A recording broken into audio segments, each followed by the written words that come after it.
Thanks for tuning in today. I'm Dr. Nick, the Incrementalist. Join me as I seek out the small incremental changes being applied in other industries that we can learn from and that can be applied in healthcare. Can these changes bring immediate value, but also add up to the big improvements and revolution we need in healthcare? Come along with me to explore the possibilities. My innovative guests from around the globe have used small incremental improvements to achieve their moonshot. And today, I'm delighted to be joined by Steve Wiggington. He is the CEO of ICario. Steve, thanks for joining me today. Thanks for having me. So help our listeners understand a little bit about your career and how you arrived at ICario. And actually, I think it would be worth sharing a little bit about the name because it plays into the organization. Yeah, well, I'm happy to do so. It is, I guess I'm blessed to say, a long career, hopefully with some runway left to go. But yeah, I've been in healthcare now for about 25 of my 30-year career, all in and around helping to improve the health and well-being of populations here in the United States. I've spent time working with hospitals to improve the efficiency of how they purchase the supplies that they use and ultimately help support their mission at a very local level. I spent time in and around behavioral health and high-risk chronic care management. So populations with 2 or 3 or 4 chronic conditions and very often accompanied by mental health issues, which of course today is very much a frontline topic in behavioral and mental health and the shortage of capacity there, but earlier in my career was a part of helping to improve those modalities. And then over the last 10-ish years, was more involved in population health and helping payers and providers provide more comprehensive care and well-being for individuals beyond just when they cross the threshold of a doctor's office or a hospital. And in that journey, spent a lot of time with very sophisticated clinical interventions. We had nurses and physicians and specialists designing care pathways and care coordination programs and different programs and capabilities that improved the health of individuals that were most at risk. And always in all of those experiences, one of the most challenging things we had to overcome was helping individual human beings take advantage of the goodness that these health plans and these health systems and these physicians were trying to provide. And that engagement, that consumer engagement in healthcare was always a challenge in all of those experiences across my career. In the middle of 2020, I had the opportunity to join a company called Novu Health that specialized in getting individual human beings to connect to the goodness of healthcare. And over the last 18 months, we were fortunate enough to combine Novu with 2 other businesses and rebrand all 3 of those companies under the ICario brand that you mentioned earlier. ICario, to your point, was really a derivative of a name that we saw as we looked across the market. There was an island in the GNC called Icaria, spelled differently with a K and an A instead of a C and an O, but was one of the 5 blue zones in the original Dan Buettner work around. The idea of a blue zone was people were healthier, lived longer lives, and studying what was underneath that in different geographies around the world.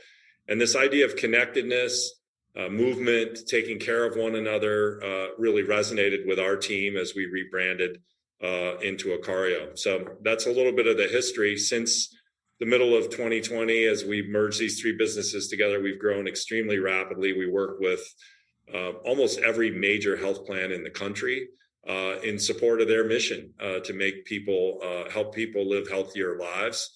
And our role in that is to connect individual human beings to the goodness that these healthcare enterprises are so committed to delivering. Fantastic. It's interesting. The blue zones are really an extraordinary sort of data point that even to this day, as I reread and, continue to see still don't provide, I think everybody looked at it and said, oh, right, we must do X, but there is no single point in that data that says this is the way that you generate that longevity. It's the contribution of all of those elements. You talk about one of the things that for me, I think is, I know understood, but relatively poorly implemented, which is the connectivity. And you sort of touched on it with the patient engagement, which, back some years ago, Eric Topol and Leonard Kish described as the blockbuster drug of the century. Have we managed, or are we managing to actually connect with patients to get that value? Well, it's interesting you use the term patients, because it's, I think each of us as individual human beings, we carry a lot of labels in the healthcare system. Our insurance company calls us a member. Our doctor calls us a patient, even when we're not sick, is the patient in the waiting room for their annual wellness visit. And so at some level, one of the fundamental challenges that healthcare has in its attempt to deliver value is that depending which part of the system you are in, you carry a different label. And yet when I wake up in the morning, I don't think of myself as a member, maybe of my country club. I don't think of myself as a patient unless I'm sick. And yet when I think about my long-term health and well-being, I think of myself as a human being, as I'm a father, I'm a husband, I'm a member of my community, I'm an employee of my company. So all these labels are interesting and in some ways barriers. And part of ICario's mission is to break those down and connect with individuals as human beings, and then bridge that back to whatever goodness the healthcare system is trying to deliver. So when you talk about this idea of a blockbuster drug, I think ICario is approaching it in a more incremental way. Which probably will resonate with you given the title of your podcast. In fact, there are specific use cases where human beings would benefit from a discrete interaction with the healthcare system that is good for them. Case in point, you're a senior who's signed up for a Medicare Advantage program or plan. You are entitled to an annual wellness visit.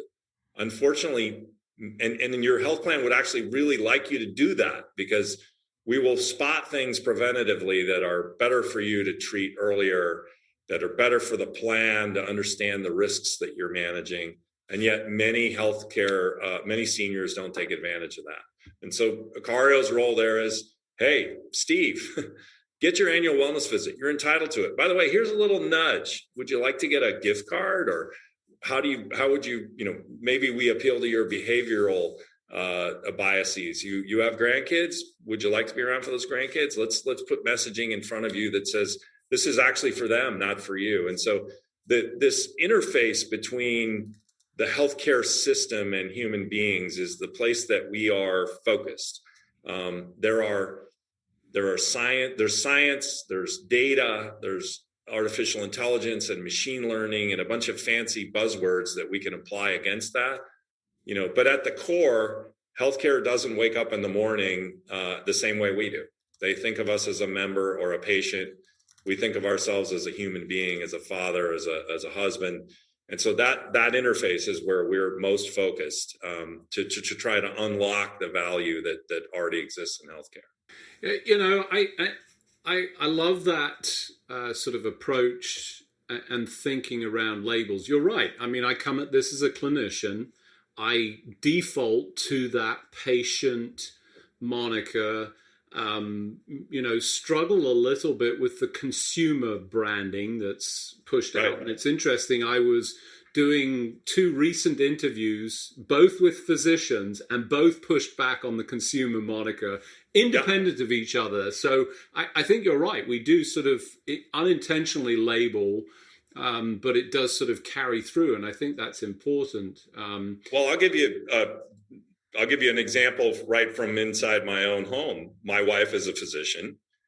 She's an OBGYN. I would argue, one of the best in the market that she works.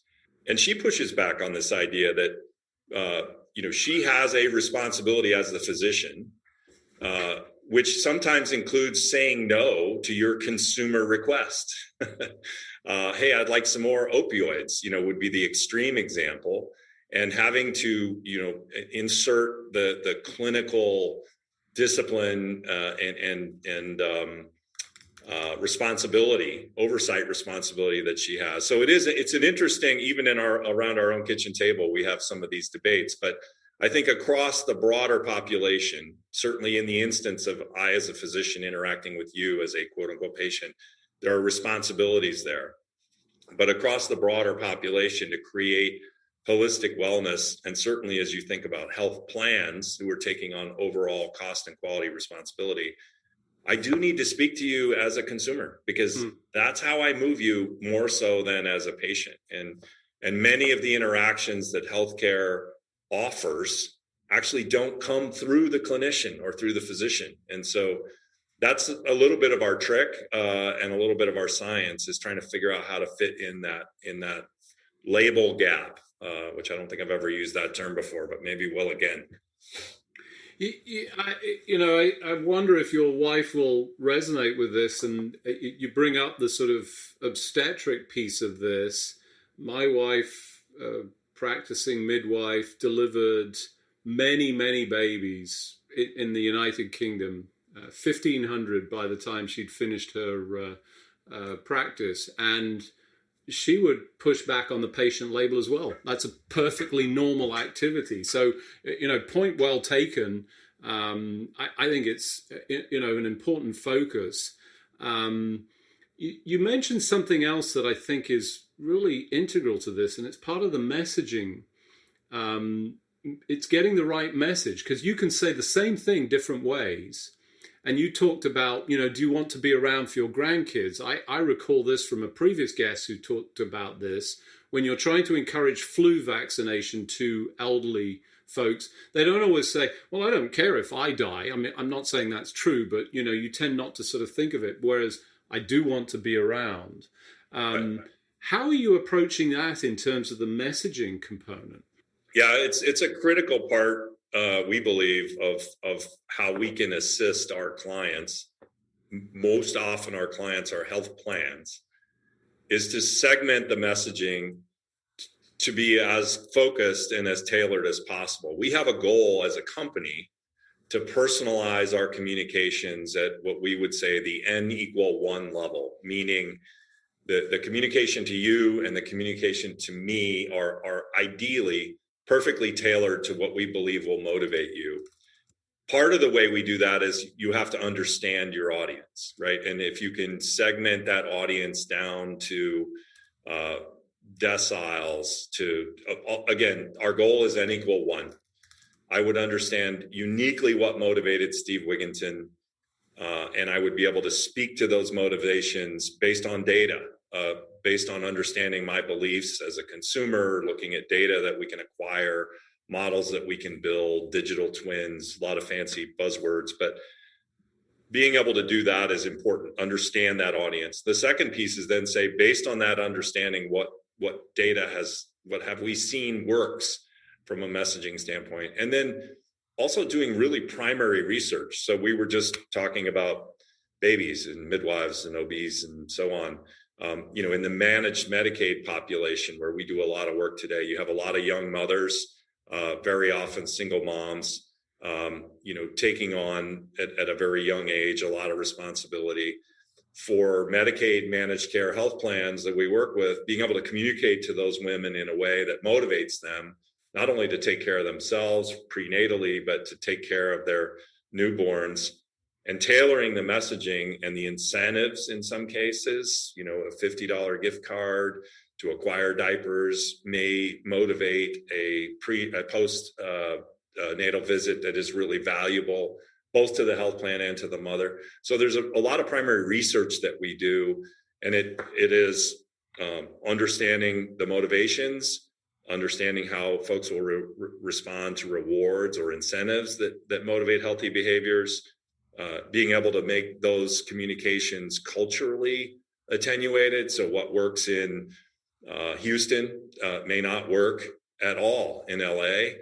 or certainly not as well. And so a lot of those nuances in bringing the customization of the content is a part of what drives the incremental value and uptick, and ultimately have these women, in the example I just gave, have a healthier pathway, mom and baby pathway. So for those of you just joining, I'm Dr. Nick, the Incrementalist. Today I'm talking to Steve Wiggington. He is the CEO of ICario. We were just talking about that motivation, the customization that, is based on the individual, their sort of circumstance, which brings up one of the sort of compelling issues, particularly around that population you were just talking about, which is, great, so I'm in this Medicaid population, I'm a single mother, huge inequities, huge lack of access to technology, to connectivity. How are you dealing with that? I mean, it's just, the numbers are stunningly large. Yeah, well, what's interesting about it, so first off, I agree 100%. I mean, the inequities in terms of availability of healthcare, and the broader social determinants of health, which of course SDOH is now its own category of budget, and it's got its own set of buzzwords. But if you peel that back, in you mentioned, your experience in the UK. I have my family is from, when you think about the way the council thinks about a population or a community, it's not exclusively healthcare. Is there housing available? Do they have access to food and vegetables? Do they, those things, we understand scientifically that they are all interrelated. That if you have mental health issues and you're homeless, you will show up in the emergency room and you will be an expensive managed Medicaid patient. But the driver of those expenses is very often not an underlying medical condition. They're social conditions, and the interrelatedness of those things is significant. You mentioned, sort of access to digital. The digital divide is the I think the term of the day. All of those things contribute to your overall health and well-being, and where they tend to show up from an expense standpoint in those populations is as healthcare expenses.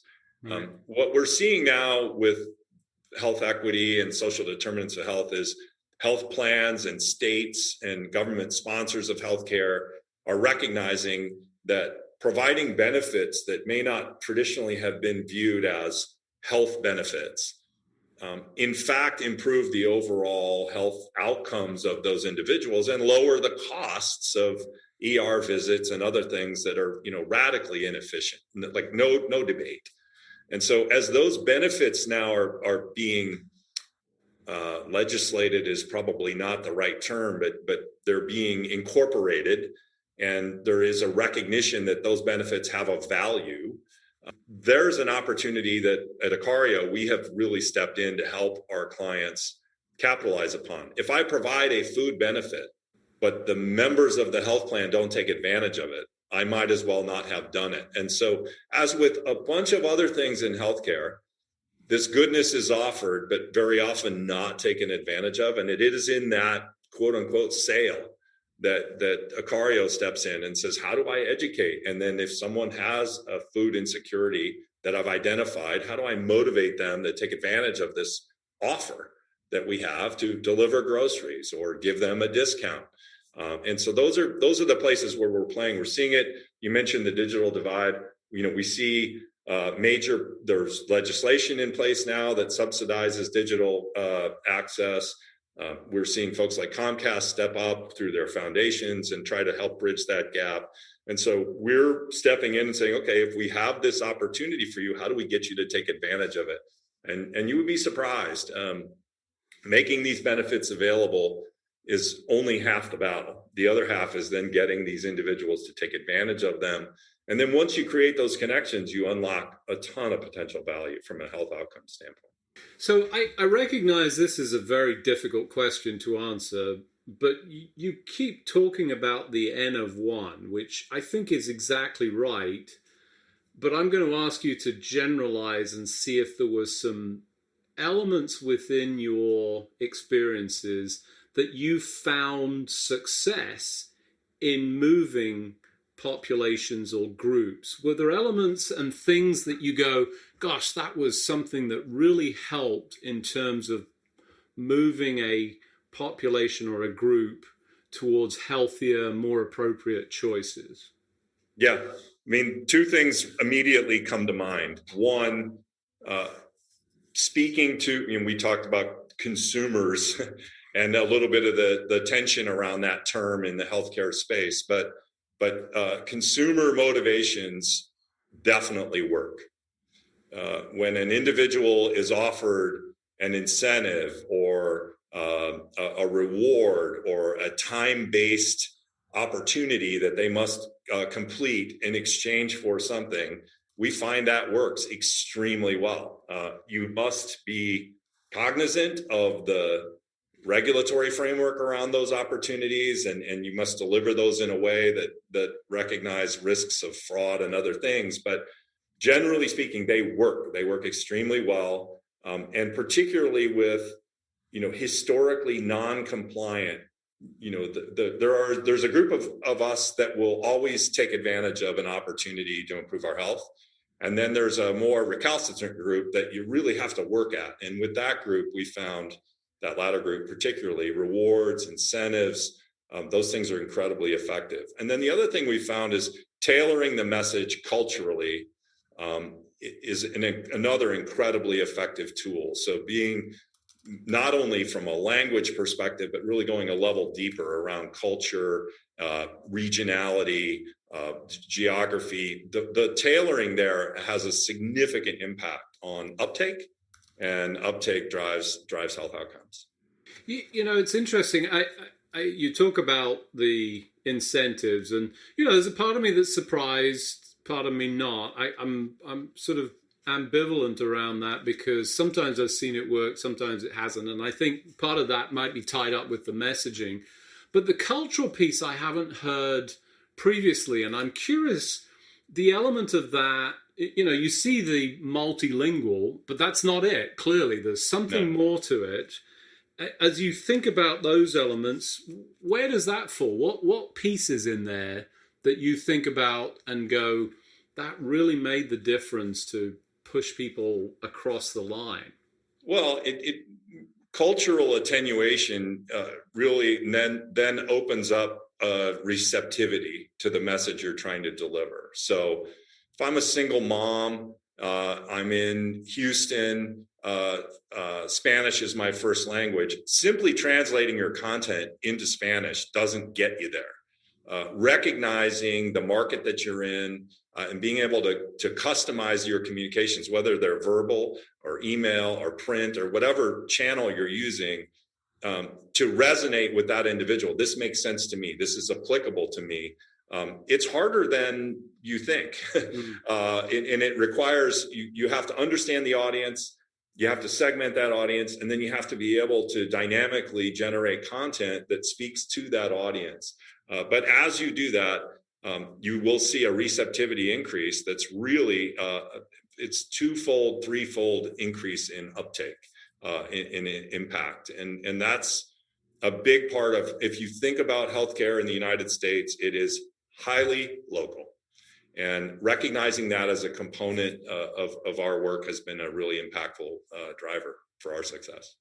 I think critical point in that, if you were to sort of put that into a package, it would be the, to the example that you gave, that Spanish as a first language, Houston native, actually delivering the message, which you can't scale, but you do that with technology. This is not about putting the content into Google Translate, translating it into Spanish at all.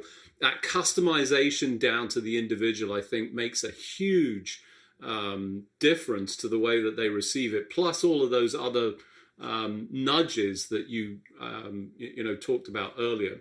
Unfortunately, as usual, we've run out of time. Extraordinarily interesting to hear effective change that's delivered to the widest population possible. I think that's the thing that's been most troubling to me throughout the pandemic, and even prior to that. and here's real solutions down to the individual that are actually moving the needle. Very grateful for the conversation. Just remains for me to thank you for joining me on the show. Well, thanks for having me. It's always a pleasure to represent the great work that our teams are doing, and look forward to chatting again soon. Thanks for joining me today.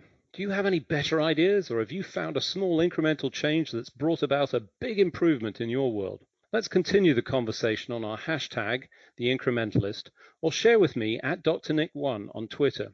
You can find more information about the show on our program page at healthcarenowradio.com. And tune in next time to hear my discussions with leaders and innovators from around the globe who've revolutionized their space by using small incremental improvements to achieve their moonshot. I'm Dr. Nick, the Incrementalist, and I'm starting a revolution through evolution.